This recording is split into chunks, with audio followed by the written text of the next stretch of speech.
Good evening, ladies and gentlemen. Welcome to Newman College. Most of you are not strangers to Newman. I've seen most of you here on other occasions. The origins of, my name is Dan Madigan. I've taken over from Frank Brennan as rector of Newman. Frank's escaped north to the Moreton Bay penal colony. And so you'll have to make do with me. This evening's program began with a request from Richard Curtin to have a session for the group Sense of the Faithful on this motu proprio, this letter from Pope Francis at Theologian promovendam about promoting theology, about taking theology forward. And I said to Richard, we've got just the man for you, coming out from the United States, although he's a man with a much richer background than that would suggest. Our speaker tonight, our first speaker, is Fr Agbonkhianmeghe E Orobator, Bator to his friends. He's the Dean, just finished his first year as Dean of the Jesuit School of Theology of Santa Clara University, which formerly known as the Jesuit School of Theology at Berkeley. It's still in Berkeley, but it is under different management, shall we say. Still Jesuit management, but connected with Santa Clara University. He is from Nigeria originally. Then he worked in East Africa, first at Hekima College in Nairobi, after having done his training as a Jesuit in various parts of Africa, his philosophy in Congo, his theology in Nairobi. And then he was made provincial of the East African province of the Jesuits. And later than that, he became president of the Conference of Provincials of Africa and Madagascar. He got his PhD from Leeds University in the UK. He also glories in a Master of Business Administration from Georgetown University. And he's been on the board of directors of Georgetown University for some years now. So he has written a great deal about contextual theology, because he comes from a situation that is a context rather different from most of the theology that's written in the world, particularly in English, but generally speaking. So he's a man with many insights to offer us about questions of contextualization of theology, which is one of the concerns of the Pope's letter. And the part of the background, I think, that Richard informed me of why this letter, which most of the world probably doesn't know about, why this letter is of interest to us, why the question of contextual theology is of interest to us here in Melbourne, is because of a recently published study of religious education in the Archdiocese of Melbourne, a critique in that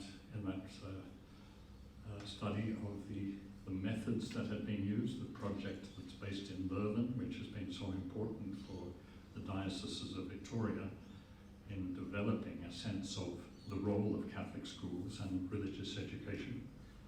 So that is the context in Melbourne in which this evening was proposed. And someone who's been very much a very close observer of what has been going on in religious education in Victoria is Professor Robyn Horner of ACU, who will speak after Bator, and we hope that they will engage in conversation about this question of theology, religious education, the identity of Catholic schools. So without any further ado, let me hand the mic over to Orobator, and please give him a welcome.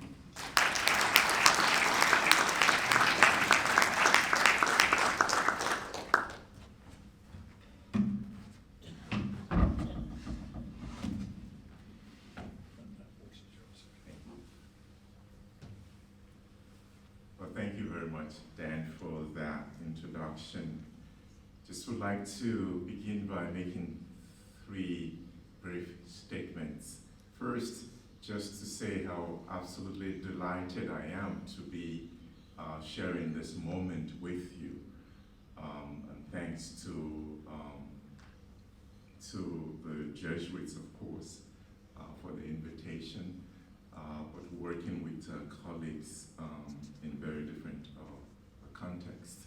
Second thing I would like to say is I was having a conversation with Richard Curtin before we began, and with Peter, and he was telling me about a bit about the group sense of the faithful. And just to say that from the experience I've had over the last 2 years of the synod, how important it is for us to recognize precisely what it means to be today in the community called church, are faithful.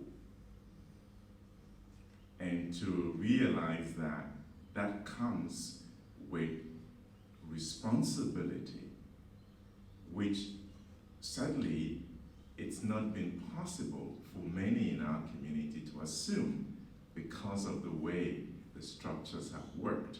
And so to see a situation like this, where the faithful are taking responsibility for what they believe the church should be, I think for me it's quite heartening. So I want to thank you for that. The third thing I would say is that I'm very conscious of the fact that I'm coming into a context that is in the church and society here in Australia, where I cannot claim by any stretch of the imagination that I have knowledge or mastery over the issues that are at stake. So you would pardon me if I speak more in general terms and not presume to take particular stands on issues that are pertinent to you in this particular context. So that said, I'd like to do three things also. First, just to give a general overview of this letter that Dan talked about, of Pope Francis on promoting theology. And then secondly, to perhaps situate that in my experience of the synodal process that is going on, and to point out how the approach that Francis offers us in this letter is, in a way, concretized in the synodal process. In the synodal process. When he issued the letter in 2023, I was deeply struck by the way he understood or how he presented the vocation of a theologian and what theology should actually represent for the church and for society. Because he pointed out in his letter that we should take our context seriously. We should take our context seriously. And what does that mean? In one sense, it meant that when we engage in theology, it should not simply be about abstractions. It should not simply be about theoretical propositions. And it should certainly not simply be about closing ourselves into ideologically exclusive situations. But rather, as we engage in theology, it should be about how we encounter others. Encounter others, whether in situations of academic interactions, or in situations of ecclesial belonging, but recognizing that together we form a community. And it's important that we maintain what I will call an open circle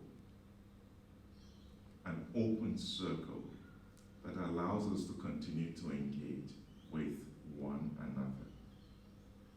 The other thing he pointed out that I thought was very interesting was that when we engage in theology, we're actually allowing ourselves to be drawn to what he called existential frontiers. In other words, being attentive to, open to, and engaging with realities that are defining people's lives, and our lives, of course. Allowing ourselves to be drawn into these spaces where reality is unfolding and being defined for people. And that theology takes that seriously, quite seriously.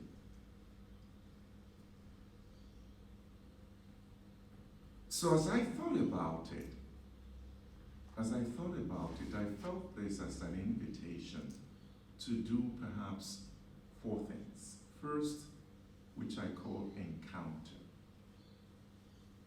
Encounter.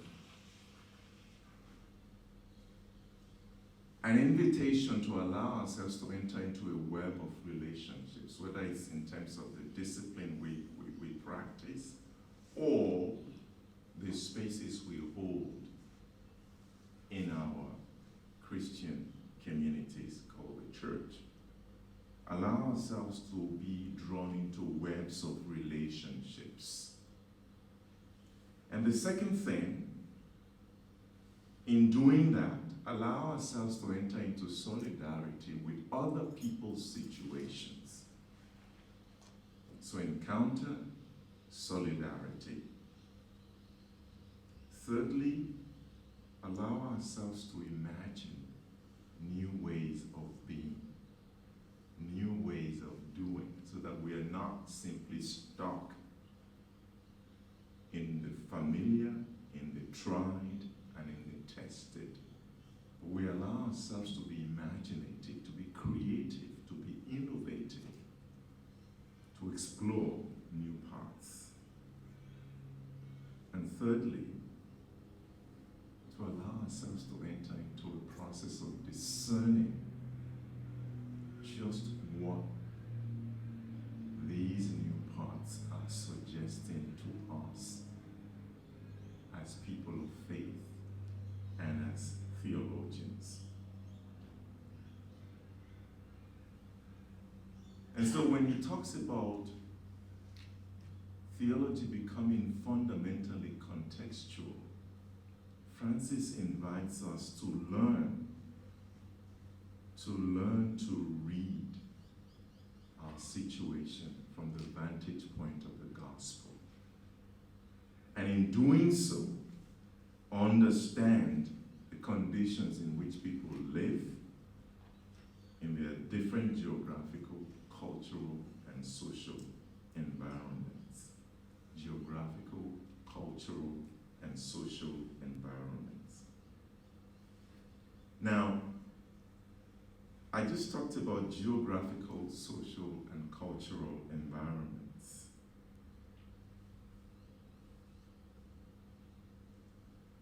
Francis then tells us that these are, he calls them the 3 turnings: a geographical turn, a social turn, and a cultural turn. Where is reality unfolding? For whom is reality unfolding? And how is reality unfolding? Geographical, social, and cultural turning. But one thing he didn't mention, which I think is critical for understanding the direction he's inviting us to, is the synodal turn. The Pope has also invited us to take the synodal turn. I think this is important. And so I would like to share with you how this call in this letter is actually reactualized in the whole synodal process. This call to be more contextual in our approach to theology. I was privileged to participate in the synod on synodality that happened last October, and the second session is anticipated for October of this year. And please God, I will join the other synodal delegates for that. But the first thing that strikes me is this invitation to pay attention to context. This invitation to engage in this tripartite turning, and to which I added the fourth synodal turning, is an invitation to listen. When Francis announced his vision for the synod, he said very clearly that it's about mutual listening. Mutual listening. Where, he says, everyone has something to learn. Interesting that it doesn't say everyone has something to say. Everyone has something to learn. And it's the faithful people, the College of Bishops, the Bishop of Rome, all listening to one another, all listening to the Holy Spirit. So listening becomes an ecclesiastical event, ecclesiastical process rather, an ecclesial moment. Listening becomes an ecclesial moment, an ecclesial process that we all engage in, that we all participate in. But how is this listening done? From the experience I had of the synod and synodality, it's done from the place of prayer. It's done from a place of contemplation. It's done from a place of interiority. So when you think of it, it's not simply a matter of coming to have an academic, intellectual debate. It's really to have a spiritual moment, a shared spiritual moment, where everybody participates on equal terms. It was quite striking that we began the synod with 3 days of retreat, which is quite unprecedented, led by one of the retreat facilitators was Timothy Radcliffe. So, in terms of how we engage in this synodal process, being able to pay attention to what goes on within is critical, because that informs then how we engage with one another in this synodal space. So the integration of prayer and listening and dialogue into a process like the synodal process is important, because that is what makes the church become what I would call a prayerful, humble, and listening church. It allows us to become a more prayerful, listening, and humble church. The third thing I would add to that is how the synod is designed actually tells us about what we understand our church community to be. As I prepared for this conversation, I was going through some stock photos and images of synods since Vatican II. And you can almost tell the evolution of an understanding of church by just looking at the images. You look at the iconic classic photos from Vatican II, rows and rows and rows of bishops arranged on either side of the cathedral, basilica. And then you come down to synods since then, which took place in this synodal hall, which is the amphitheater, again, which is arranged according to seniority and importance. And then you come to the synod on synodality in October. It's a completely different space, where you have this round, small circles of people in prayer, in conversation. So there's what I call an open access configuration of the synodal space. Open access. And what is it that grants access to this space? It's our baptismal dignity. Which is why it's important that, as I said earlier on, that we realize that we have a role to play in this process called synodality. This open access configuration of the synodal space, for me, underscores the fundamental truth of our common baptismal dignity as people of God.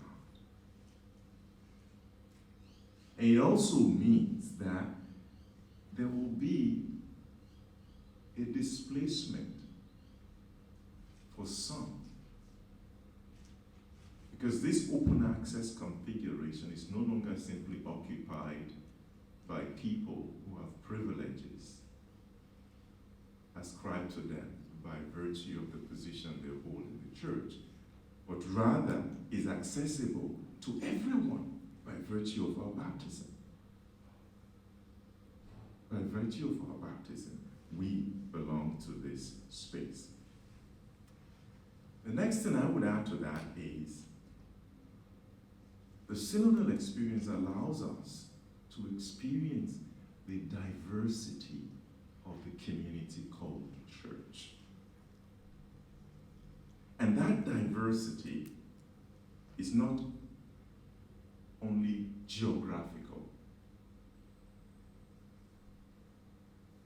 I sat at tables, for example, during the synod, where we could be 11 or 12 people at that table. And in one table in particular, we're from 11 different countries. 11 different countries in one small table. But not only that, when you looked at the demographics of it all, the people who were present in that hall were not, if you like, the usual suspects. But it was representative of the demographic of the church. So there were young people there. There were lay women and lay men there.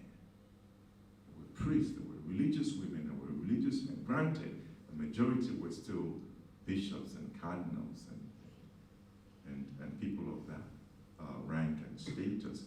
But the reality was that it was not exclusively one group of people. It was not exclusively that. Diversity, which is constitutive of the church, was there for all to see. It was there for all to see. And that's important. Of course, that then breeds tension. It generates tension because we don't all hold the same positions. And that's not necessarily a bad thing. What is important that in this tension, we find a way to hold a common ground, a common space where we can continue to engage in conversation. Which is what brings me to what I call the transformative process that the synod facilitates for us. I know that there was disappointment about what people call the outcome of the synod because they did not us settle the so-called hot-button issues. But the reality was it was never about settling issues one way or the other. It was about creating space, holding space for conversation to take place, for engagement to take place, for encounter to take place, for discernment to take place, for listening to take place, for dialogue to take place. It's about creating space. And I liked what Francis would say in this regard when he says that synodality is about creating processes, not occupying space. Creating processes, not occupying space. Which means it allows us to create those spaces where our diversity comes to the fore, but where also we feel welcome despite our differences. Where we feel engaged with the tension, and where we feel that we are not engaging as adversaries, but as people of faith who believe deeply in the importance of the community to which they belong. Now, I must admit that in a situation like this, there's a certain vulnerability that comes to the fore as well. Because the reality is, we all love this community called church. And that's why we are here. Certain things matter to us. And we hold these things dear and true. But that's also true for other people in this community. So how do we find common ground? How do we create common spaces? And this is where I feel it becomes very difficult for us to be a synodal church. What am I willing to let go of? What am I willing to allow into my own consideration of the things that really matter? How am I willing to create compromises? Timothy Ratcliffe, who facilitated the retreat, he said this, and I quote, "We're all invited to a sort of Good Friday in which we die to the narrow defensive identities which we construct to show up our sense of who we are." End of quote. That's vulnerability. So the synodal process itself, as I experienced it, allows us to make room for others. Allows us to make room for others instead of simply debating and reiterating our positions without first listening to the reasoning that supports the positions of others. It just calls us to the humble realization that we don't have all the answers.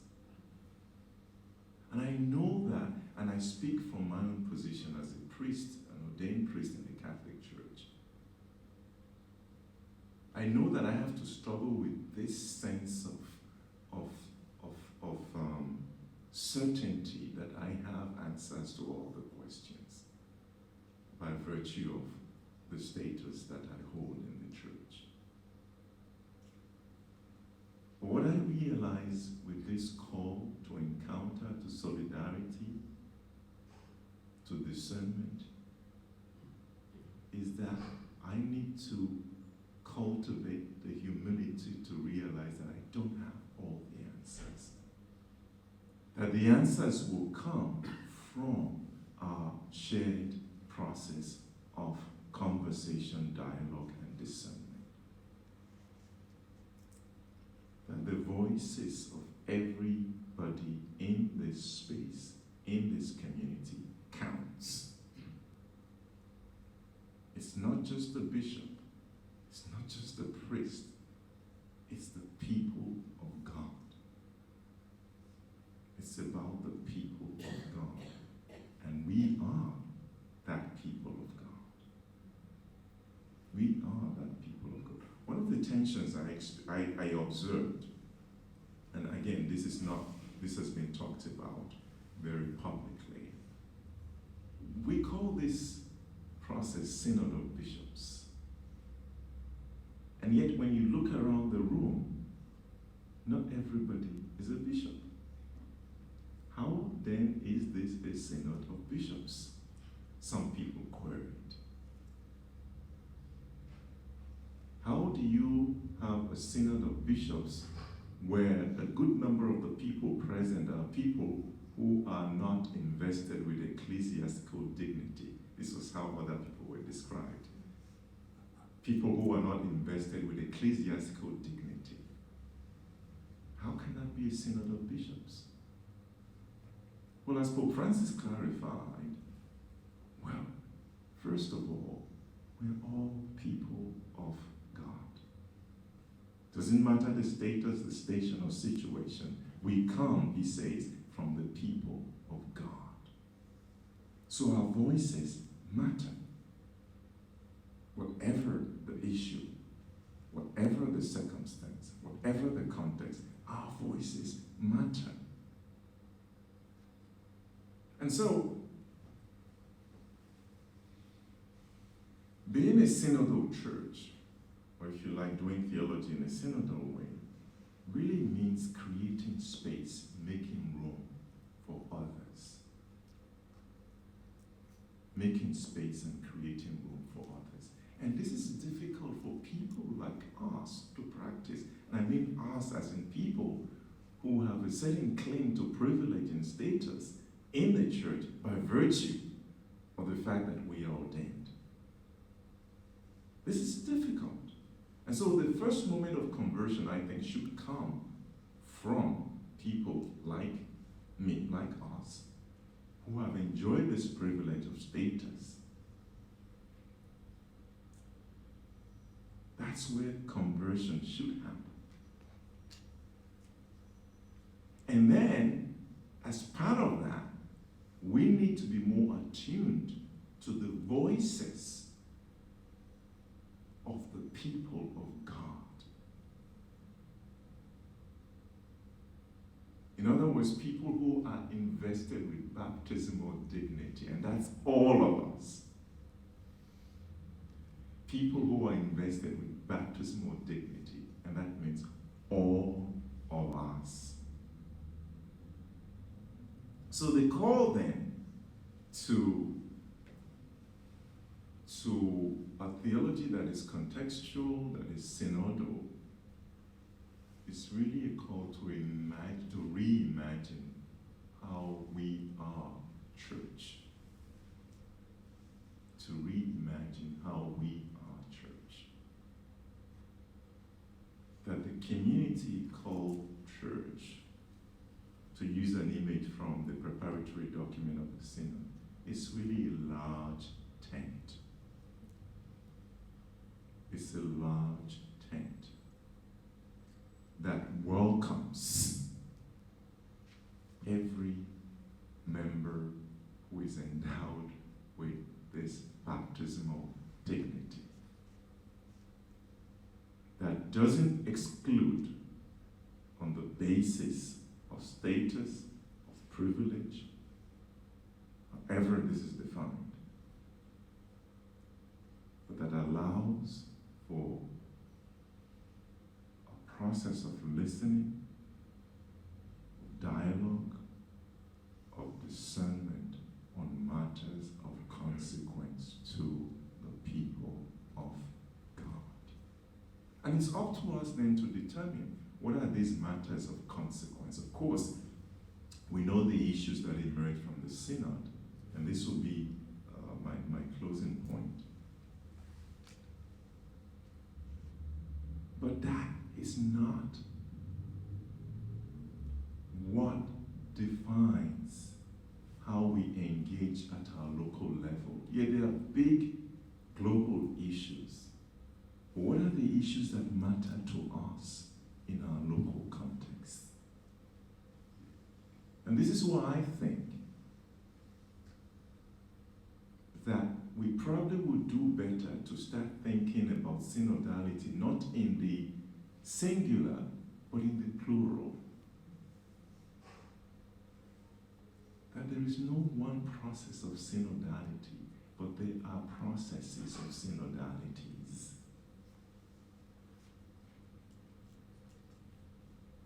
And how it looks like, say, in Germany, and I think here of the synodal way, will be different from what it looks like in Australia. And I think, for example, of the plenary council. It will be different from what it is in Ireland, and I think, for example, of the synodal path in Ireland. And so when we think of synodalities in plural, it becomes possible for us to enter into a process of listening, dialogue, and discernment about the issues that matter to us in our context.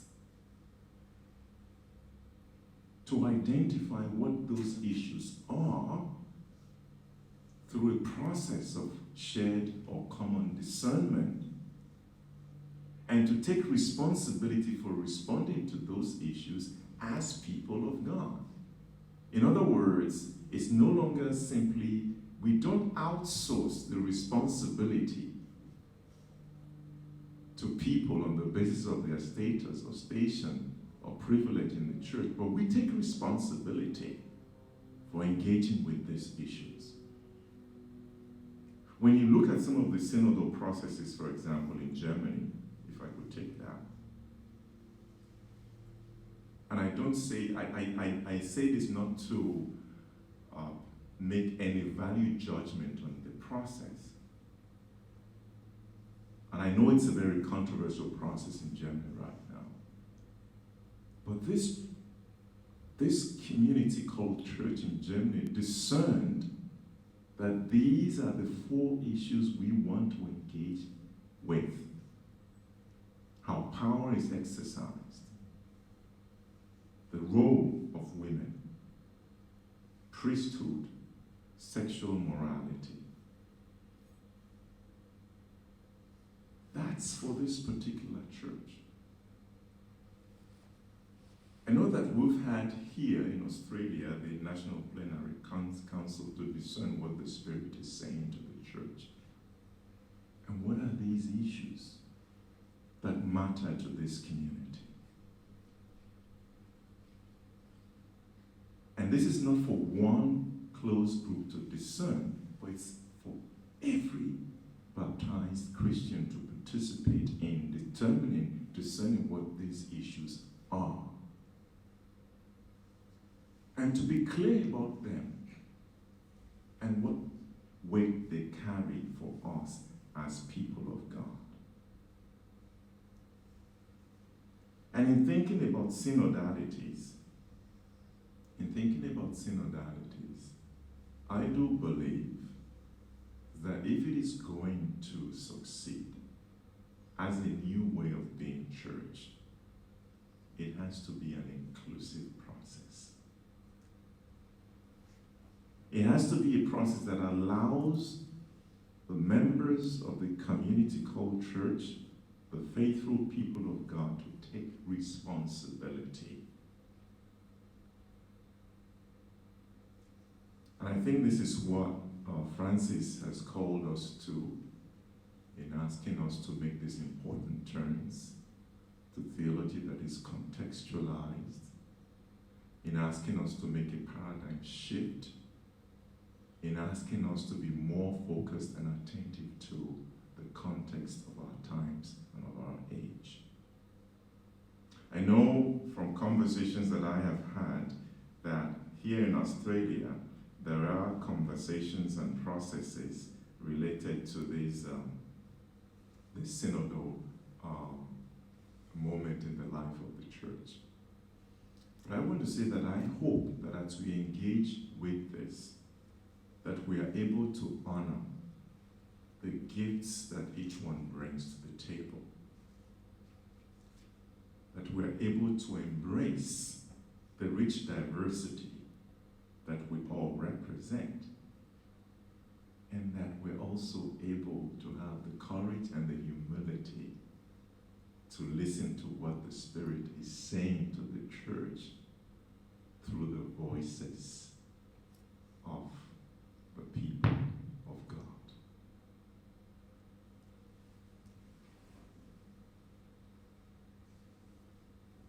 Thank you.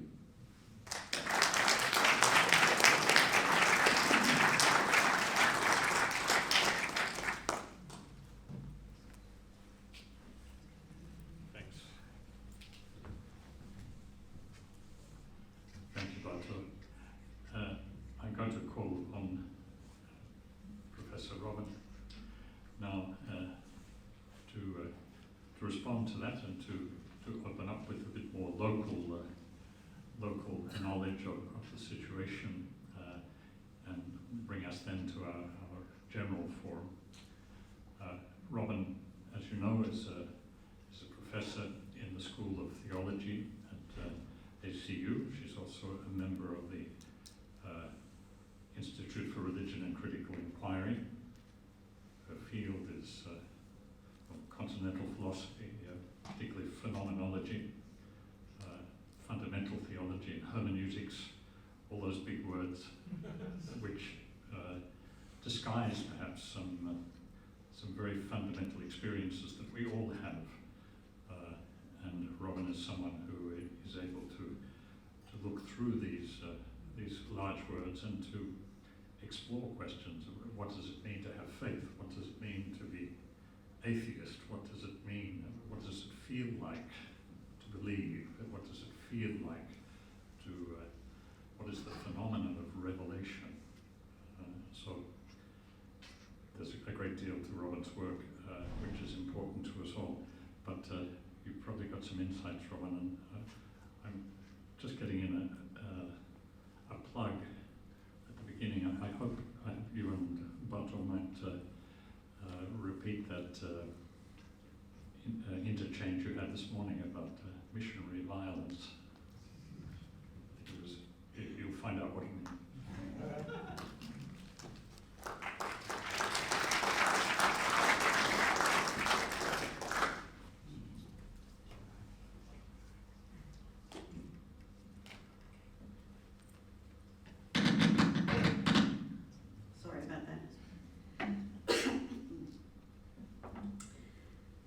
I must say, first up, thank you to those who have invited me here, because for many years, Bator has been one of my heroes.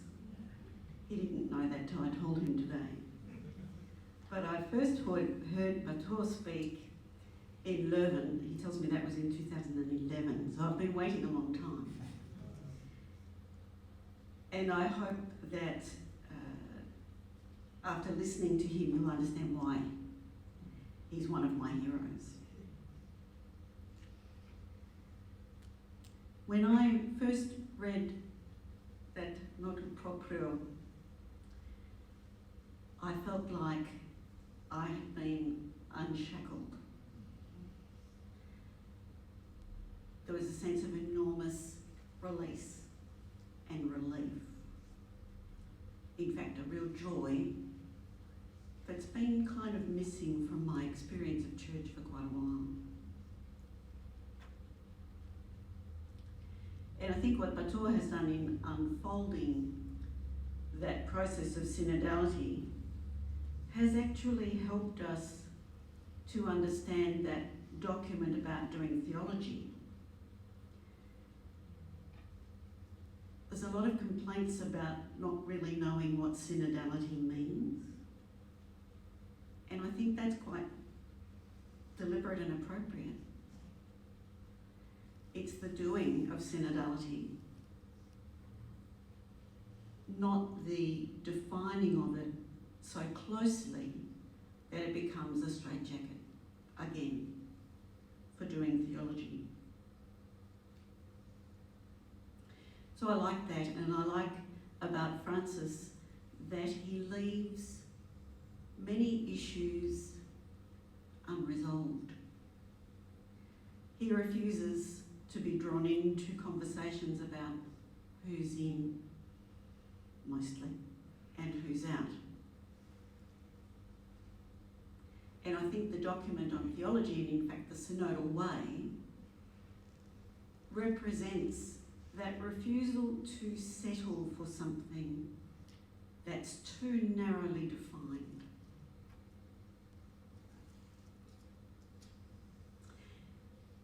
Now, Dan did say to me that one of the reasons that I was here was to talk a little bit about our local context. And I get a sense that many of you are concerned about our local context. And of course, in the work that I do, while it is, yes, about phenomenology and post-structuralism and fundamental theology, what that really means is I'm interested in the ways that we talk about theological concepts in ways that make sense in a contemporary context. I'm also concerned about the way in which we work in our Catholic schools to open up what faith is for students and for teachers. So as many of you would know, for the last 15 years or so, we, in fact longer than 15 years, maybe 18 years, the Archdiocese of Melbourne has been engaging with KU Leuven in doing some research on the context. What does the contemporary context look like? And that research has been picked up in other dioceses. In fact, it's done in some other places in the world. But I'm only talking about the Australian evidence tonight. So 4 of the 5 dioceses in Queensland do this work. Diocese of Parramatta does this work. The 2 dioceses in South Australia. 3 of the dioceses in Victoria do this work. And the point of this work is to give us a sense of the context. We have 500,000 cases. In research terms, that's quite large. 500,000 Australian cases looking at the context for young people in Australia, and for my purposes even more importantly, at the context for teachers. When I was a teacher in Catholic schools, a very long time ago now, these were places that actually drew me into faith. I'd come from a Protestant faith tradition, and in those communities, I became drawn into a Catholic faith tradition. Those communities sustained faith. But when we look at the evidence, that has been more recently dismissed as merely sociological, we have to listen to what the evidence is saying. And that evidence tells us that neither most of our students in Catholic schools nor many of our staff can make sense of Catholic faith. And that's the way it is. With my colleague Teresa, who kindly accompanied me here tonight, we spent a lot of time going around Australia and working in different dioceses, and we get to look at a lot of data. And it's not just Melbourne, it's not just Sale or Ballarat or Sandhurst. In all of the evidence that we have from Australia, we've actually gone past the point where the majority of people working in our schools have a commitment to Catholic faith, or even a notional commitment to Catholic tradition. In fact, the evidence of the last 3 years in particular, we've noticed, tells us that the majority of students in our schools, and this has been for 10 years or more, majority of students in our schools are in non-believing positions, not necessarily atheist, but generally relativist positions. But the change that's taken place in the last 3 years particularly is that our staff have gone past the tipping point, and that our staff are more in non-believing positions than believing positions.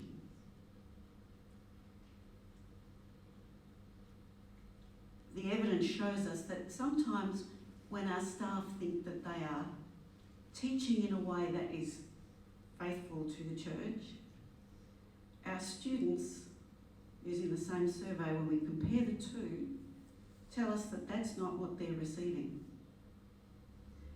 So we've got a real problem in one sense.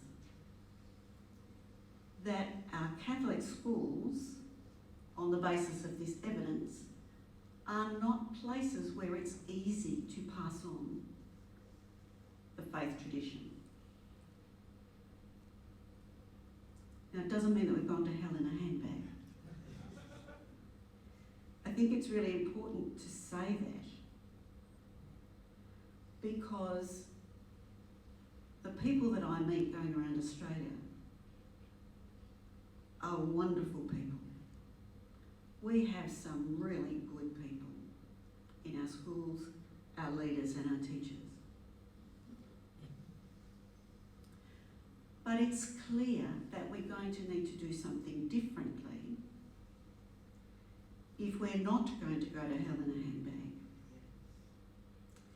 What the evidence tells us is if we approach the faith identity of the school in a way that presumes that the people in the school think the same way that we might, we're actually taking them to the door and walking them out. It makes absolutely no sense. And it's not the fault of our schools. We live in a world in which transcendence is just not obvious. We need to find ways of helping make sense of transcendence that perhaps we haven't used before. And in that way, it's like synodality, a matter of being prepared to dialogue with our staff and with our students about their concerns and their hopes, about listening to what they've got to say instead of giving them, here's one we prepared earlier. Now, I'm saying this as a theologian who has spent nearly 40 years working in Catholic education of one sort or another. Perhaps I'm a little bit crazy for that, but I still actually find myself committed to this place of Catholic education. There's a lot of good that happens in Catholic education. The context tells us that we can't assume where young people and where our teachers are. We can't say we. We have to be careful to be more inclusive.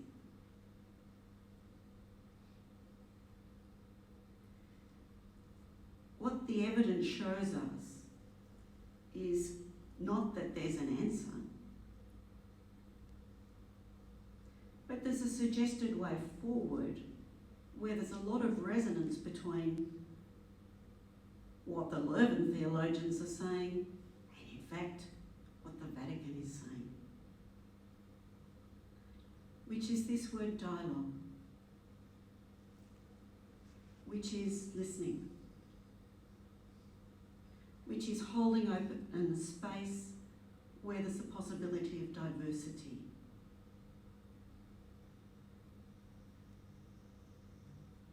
Of accepting that we are plural, as Bator just said, to be in one big tent, but not to be identical.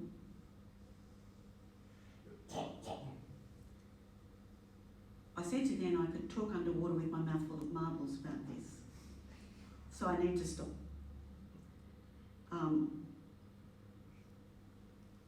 But I'll just say one last thing, which is that if we ignore the evidence, we're going to put ourselves in a very bad place. A place of worse division than we have at the moment. Now, I don't have the humility of Bator.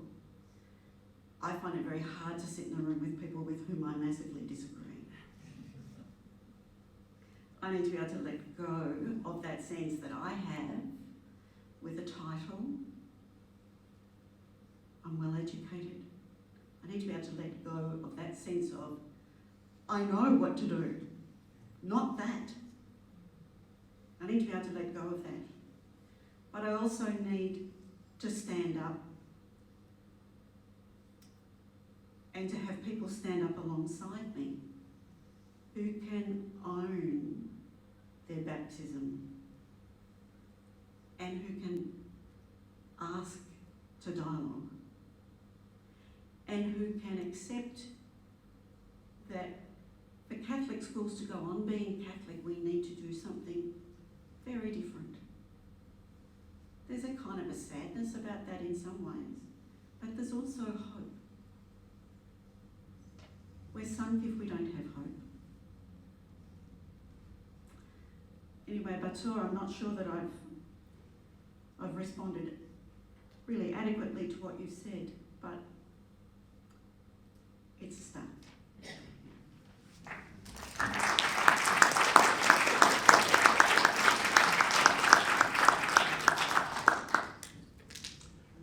Thanks so much, Robyn. I think I'll open the floor now, and perhaps you come and take a seat up here. Last time we were gathered here, there was a concern that people couldn't see when everyone was sitting down up here, even though they were tall people. So I might ask you, if you wouldn't mind, if you're responding, come to the.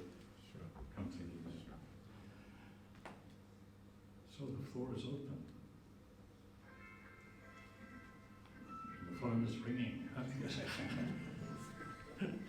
Teresa.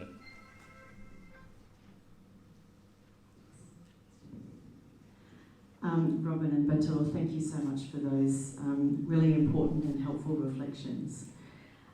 This is a question for both of you, actually. I'm interested to see how you might each think about this question.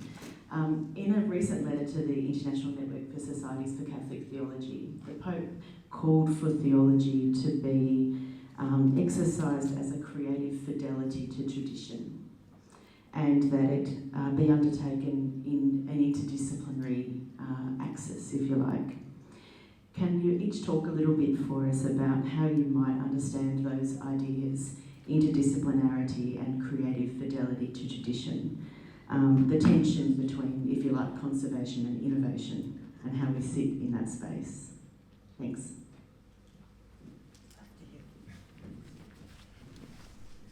Thank you very much, Teresa. I haven't read that letter, but you mentioned two important points from that: creative fidelity, tradition, and interdisciplinarity.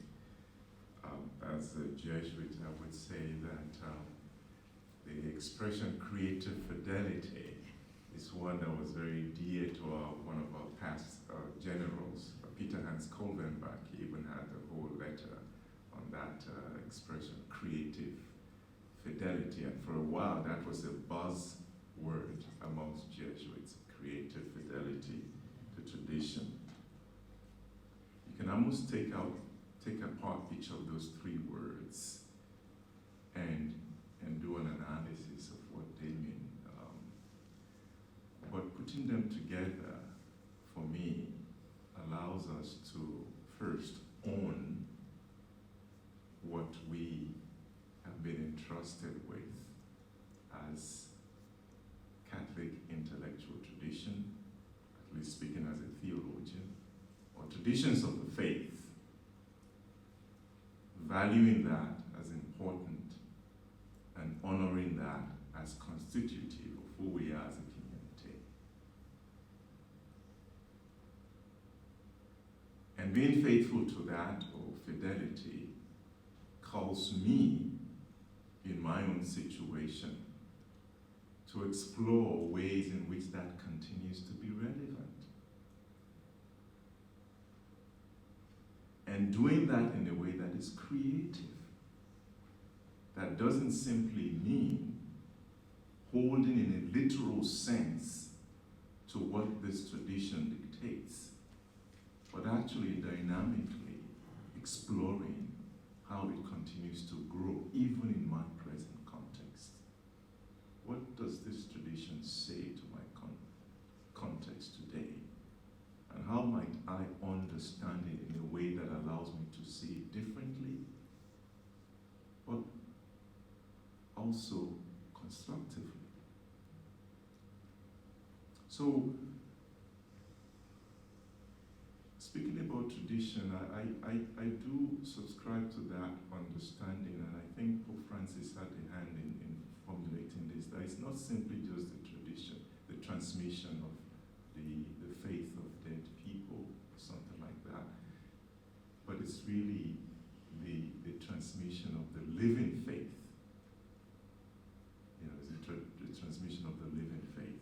So I think creative fidelity to tradition is actually an invitation, as I see it from my position as a theologian, to continue to explore ways, discern ways in which what we hold to be true and dear continues to be relevant to our context, and that we continue to evolve the ways we understand them so that they continue to inform and shape how we engage with reality without in any way becoming fixed in a literal sense as something that doesn't move, doesn't develop, doesn't change from age to age. You talked about interdisciplinarity, and that is also a theme that Francis returns to in the letter on promoting theology, where he even tells us that, you know, interdisciplinarity or multidisciplinarity is not even enough. We should even be striving for transdisciplinarity. That is being open to what other bodies of knowledge can teach us about our faith. About what other bodies of knowledge can teach us about our faith. And I like the fact that, you know, I was very struck by what Robyn said about evidence.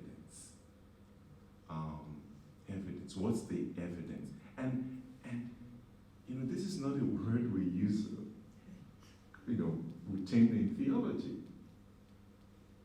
You know, what would it look like to begin to do theology in a way that is evidence-based? That looks at the data of reality. But this data of reality is not simply one that is, as it were, collected by theologians. There are other disciplines that throw light on this data of reality.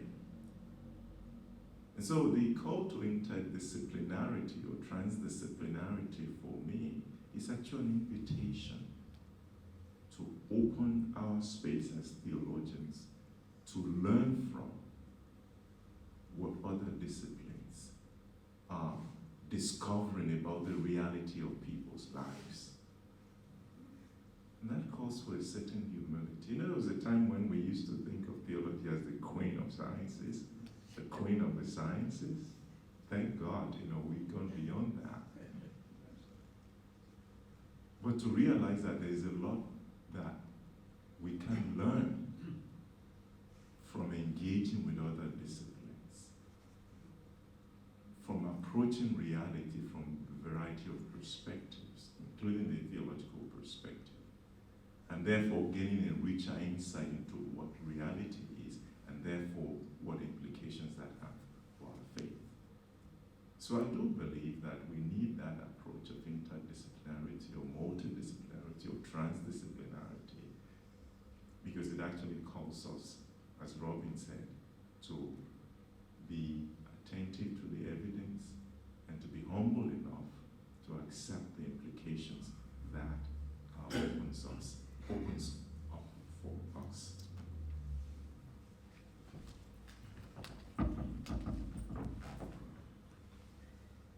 Teresa, for asking, and no, I didn't plant the question. I love that expression, creative fidelity to tradition. And I actually found myself musing on the words in Dave Verbum about what happens in the hearts of believers who reflect on these things. Not what happens to priests and bishops, but what happens in the hearts of believers. But I guess in addition to what Latour said, with which I agree, especially with regard to the growth of tradition, which I think is something different to development of doctrine, but the growth of tradition is our adding to tradition now. I sometimes say to people, if we teach about Christian faith as if it's an artefact, then it's no wonder that kids aren't interested in it. It actually has to be a living thing. And that's probably not so much what we say as who we are. So creative fidelity to tradition for me involves that capacity to add to the tradition. And I think also, Latour, you asked about the ways in which tradition might speak to the context. But I'd also say, having stolen this idea from other people, how does the context speak to the tradition? It's recognising that there is good in the context and not so good, as there is good and not so good in the church. It's actually being open to the possibility that faith, Christian faith, Catholic faith, might actually be deepened in me or in the community by the voice of someone who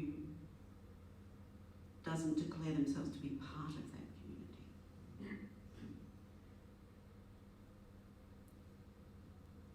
And my whole work is around how do we have that conversation.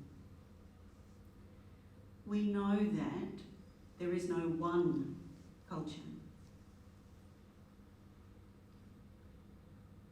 And while sometimes we're tempted to, well, we're told that there is no plurality in Catholicism, Catholic faith is plural. That's what I get from talking to people. People have different points of view.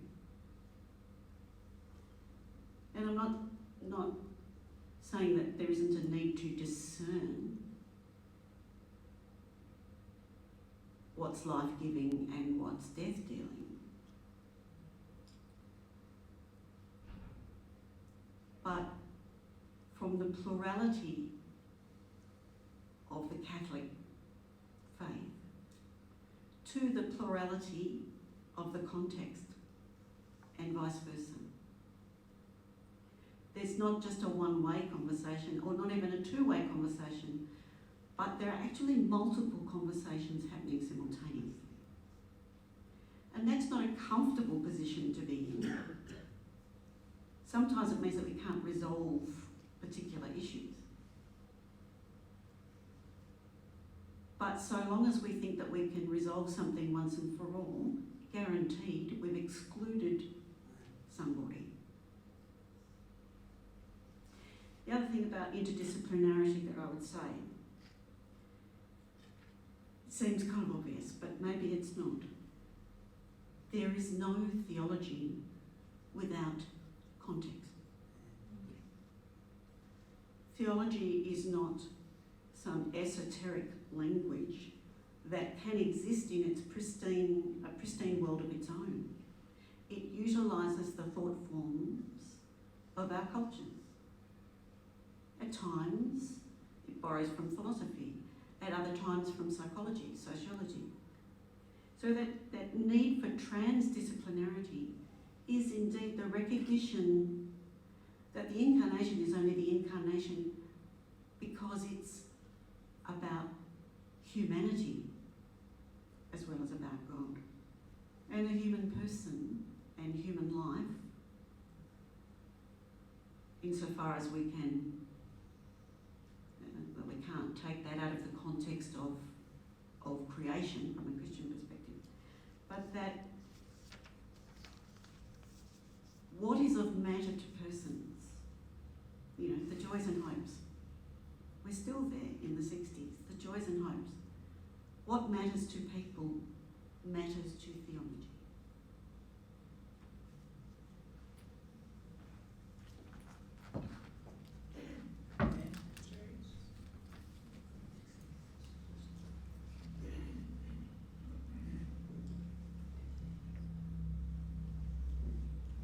Thanks, Bartor and Robyn. I'm Christine, and I wanted to ask you, or wanted to put to you something. I head up a Catholic counter-human trafficking NGO, and know a number of people in the room. And we, I think, face those four challenges you talked about, Bartor: encounter, solidarity, imagining new ways of being, and a process of discerning what that means. Over and over again, when we present about human trafficking as Catholics to senior students and often to members of Parliament and to healthcare workers.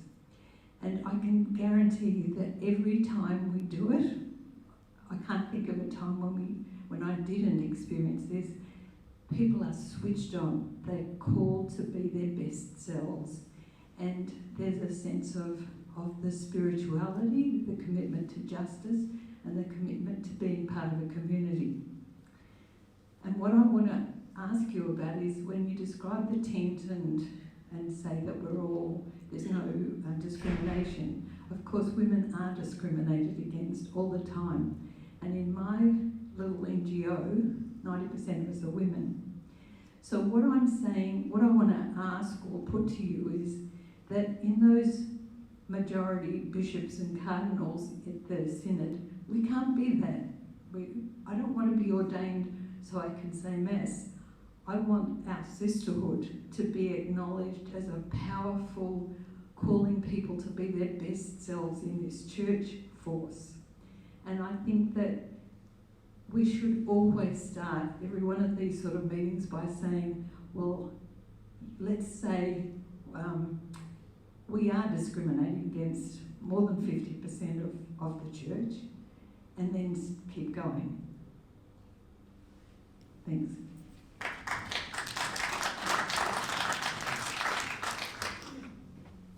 Thank you very much. I said this morning that at a previous conversation that I'm a convert to Catholicism and to Christianity. And there are many things that baffle me in Christianity, or Catholicism more specifically. And I could do a whole lecture on that. But one of them is around this question of, that he just talked about, discrimination. I've always wondered, why would any self-respecting organization or institution or body deprive itself of the giftedness, the wisdom, the creativity of more than half its population or its membership? What organization does that? And let's be clear, I'm not talking about ordination or no ordination. I'm just talking about basic access to spaces in the church where people can exercise ministry and where they can embody and express the gifts of their charisms. I don't get it, I'm sorry. So I'm still grappling with that. But I say this to say that I honor the situation the experience that you describe, but also to say that I don't understand it. I don't understand it.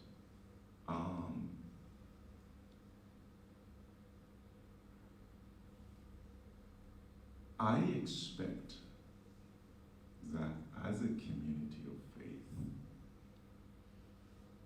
and again it goes back to the question of tradition,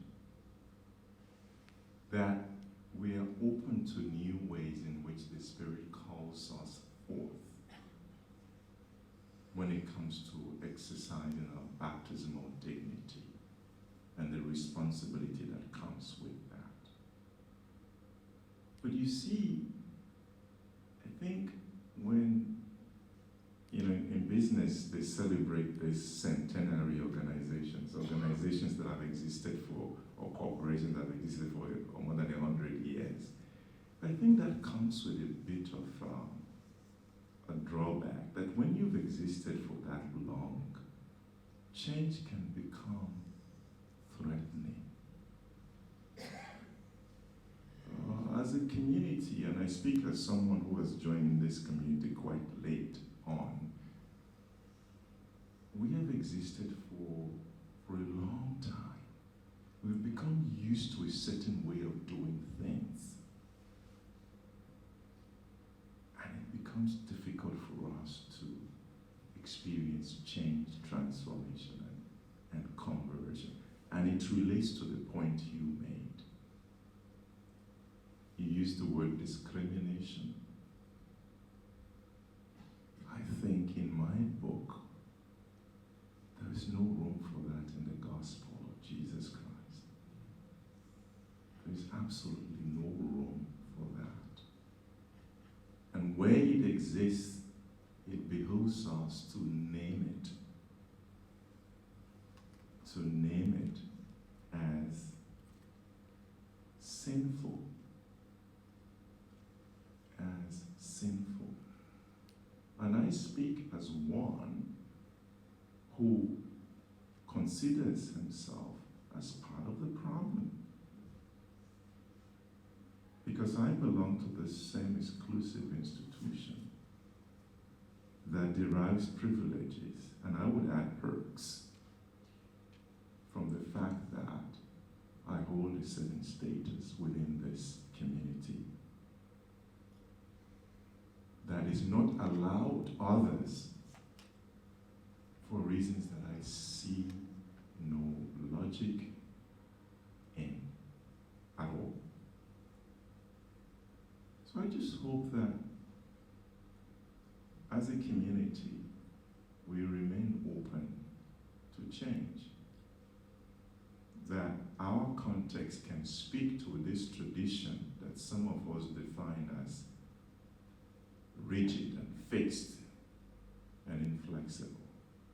And that we begin to embrace, recognize, and celebrate the giftedness that the people of God as a whole bring to enrich the mission of this community called church. That's a dream, that's an aspiration, that's a hope. And I want to believe that there are still people in this church, in this community, like you, like so many other women, who can show us the path to become more inclusive. The other thing that strikes me about this community called church, which I love dearly, is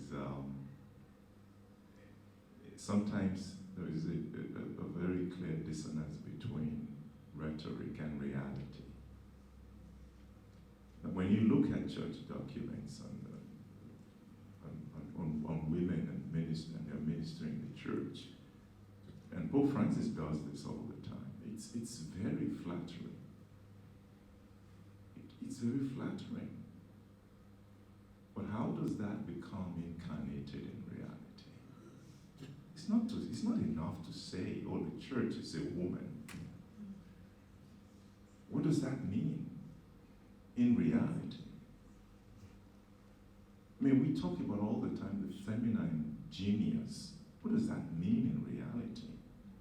What does that actually change in our way of creating an inclusive community that honors the voices, the giftedness, the wisdom, the contribution of women? So I struggle with that, and I want to say that I'm hopeful that things will change, can change.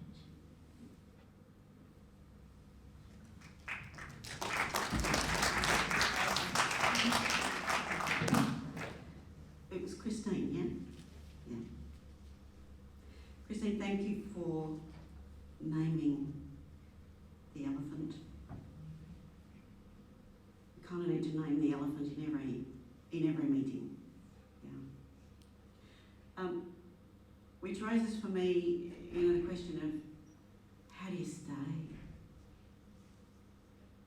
One of my dearest, most gifted friends has recently left the Catholic Church for the Uniting Church. There was an irony there because, of course, I had come from the Uniting Church into the Catholic Church.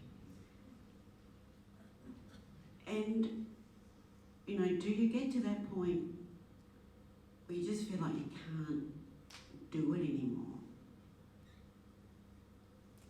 So I don't think there is I can't think of an occasion where I've been in a tent where women haven't been the majority voices, where women have been, the majority voices.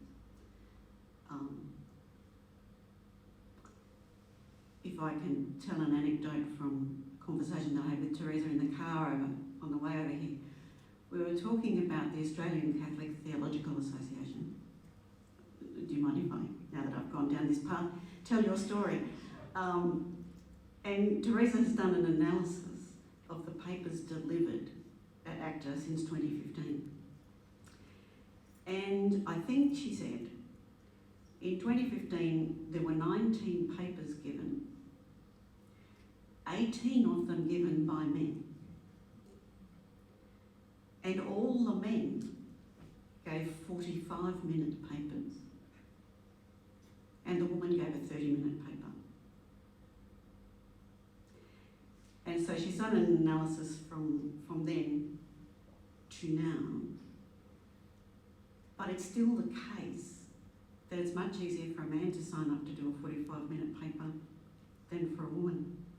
Now, I'm saying this, and at the same time, really, who am I kidding? Because I'm one of the people who has a voice. Not necessarily with bishops, but I get to speak. I hold down a job where I'm paid well. So I feel a bit of a sham standing here saying, poor me, because it's not poor me.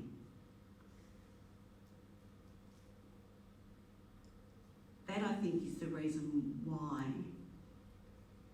Francis's refusal to close off, he doesn't always do it.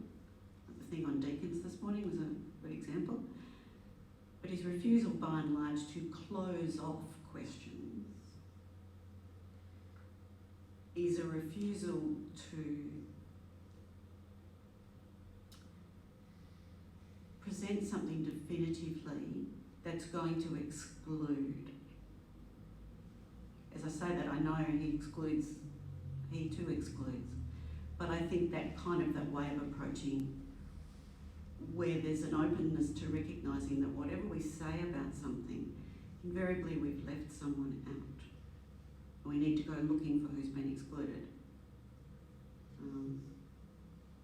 I think that's a helpful way of proceeding.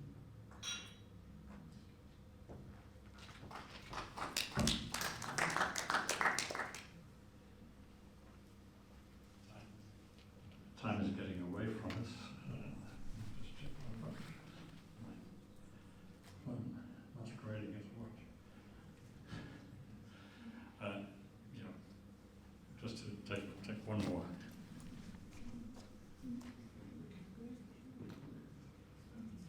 Thank you. Bob Dixon's my name.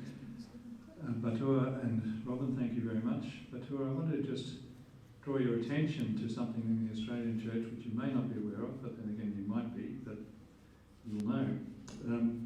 I want to give the Australian bishops a tick. They don't get too many, but back in 1996 they established a pastoral research office, one of the very few bishops' conferences in the world to have a sociological research office directed towards pastoral research, pastoral ministry, the ecclesial focus. This office has done mountains of research over nearly 30 years. It's still going and it's been strengthened in recent years by the bishops on demography of the Australian Catholics, their practices, attitudes, beliefs, on parish vitality, on women in the church, on why people stop going to Mass, on the alienation that people, the sense of alienation that so many current Catholics are feeling, their response to the clergy sexual abuse crisis, and many other things. In other words, the office offers evidence-based, an evidence basis for work in theology. You could say that ad theologian promovendum is a charter almost, or a mandate for the work of this office. In other words, to use words that you said, that the bishops and all of us really should be attuned to the voices of the people of God, this pastoral research office gives every opportunity for bishops to be so attuned, and if they're not attuned, it's because they're not reading that research. Batua, I said you might be aware of this already because perhaps you've met the current director of that office, who's Trudy Dantas, who is one of the members of the Synod on Synodality in Rome, one of the 52 members, or 54 was it, that the Pope had a personal pick for. Trudy's still a youngish woman, at least from this vantage point she's young, and she's a woman of Indian background, now lives in Australia of course, and she's a lay person, and she's been invited, and she's had an extraordinary impact on the life of the Church in Australia through the plenary council and through the synod and synodality, as well as through her research. I just thought you should be aware of that. Thanks very much. I think there wasn't a question there, so... Can I add a quick response? Yes. Sorry, I need to add a response and to thank Bob for reminding us of the talent that's in that office. Just wanted to say, Bob, when I went looking to see if there was any research equivalent of 500,000 cases, I found the report of that office on research that had been done at the behest of the ACBC prior to the plenary council on the views of young people. And I'd like to thank you, well, I'd ask you to thank the researchers who stated, I think it's page 3 of the research. They said that the quality of this research has been compromised by the fact that the people who were invited to participate were already people who were on the inside. They wanted, this was seeking the views of young people in the church. We can't ask the young people in the church. There's not that many there. That's why we need research that asks the people in our schools to give us a bit of a sense. But I want to say what courage it took for those researchers to say that at the start of their research, and as they went on, they had a sample, I think, of 15,000.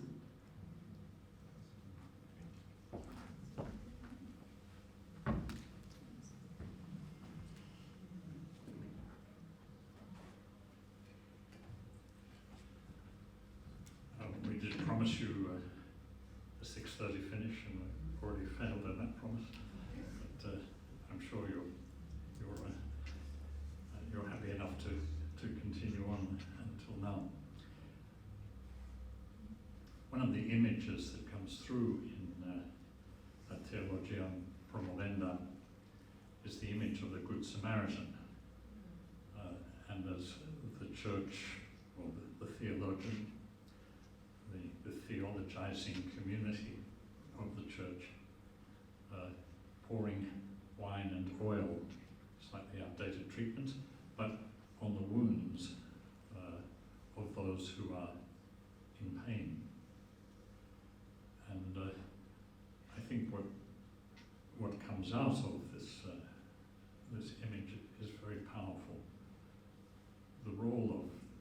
church, the role of the theologian, the role of the pastor,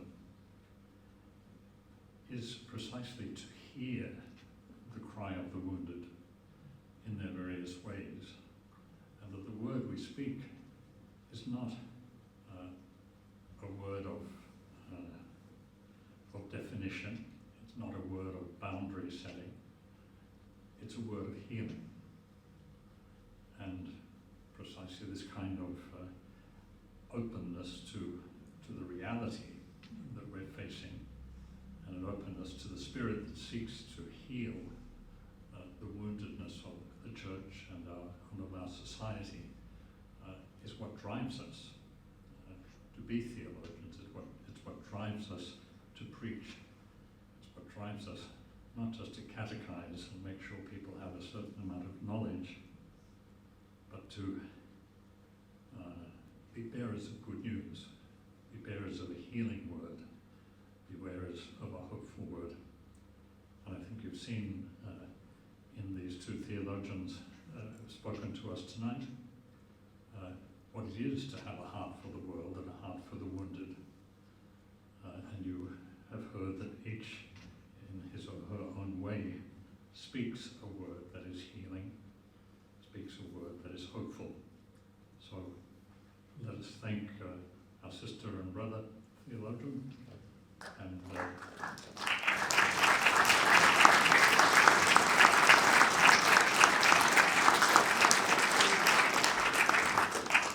thank you to Richard and your group for proposing this topic, which is so important, and there's lots more to be said and a lot even more to be done. Thank you all. You can continue the conversation at the back. It would be great if you gave our speakers a chance to get to the back. Usually what happens is that they end up for the next half hour, they're stuck up the front here, can't get near a glass of water.